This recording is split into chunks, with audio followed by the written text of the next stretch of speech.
भारत सरकारने नवीन प्रकल्प केलेला आहे ONDC म्हणून, open network for digital commerce. सोप्या शब्दामध्ये ह्याला अगर समजायचं असेल तर हे एक तरीकेचे जसं फायनान्शियल पेमेंटसाठी UPI आहे तसंच ई-कॉमर्ससाठी ONDC आहे. आजच्या डेटमध्ये काय असतं, कुणाला ई-कॉमर्स करायचं असेल तर त्यांना A पासून Z पर्यंत सगळं स्वतः करावं लागतं. कस्टमर स्वतः शोधावं लागतात, वेबसाईटही स्वतः बनावं लागते, वेबसाईटचे सगळे फीचरही त्यांना पाहिजेत.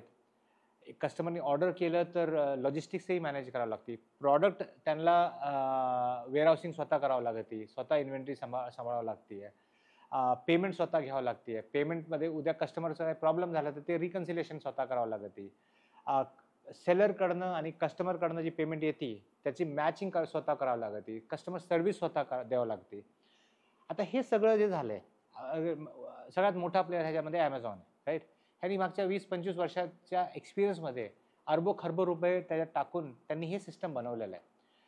आजच्या डेटमध्ये कुणाला हे बनवायचं असेल तर ते पॉसिबल नाही, राईट.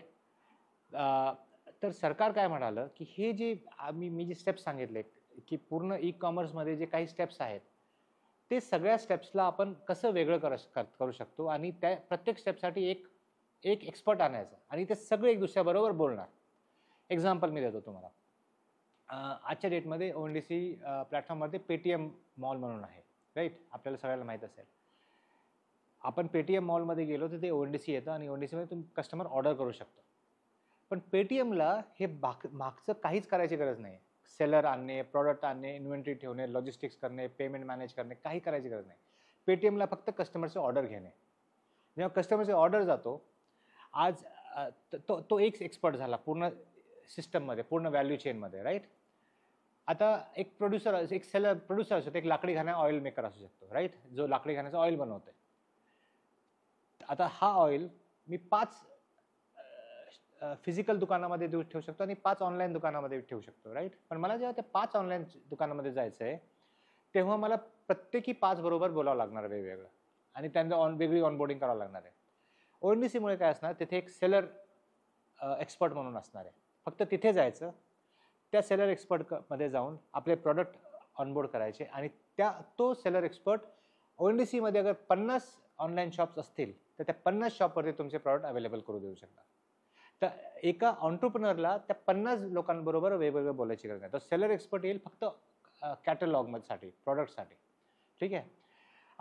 लॉजिस्टिक्ससाठी सपोज पेटीएम मॉलमधनं एका लाकडी घाण्यावाल्याला ऑर्डर आलं तर त्या लाकडी घाण्याच्या ऑन्टरप्रिनरला स्वतः जाऊन डिलिव्हरी करायची या वेगळं काही टाईप करायची गरज नाही पडणार.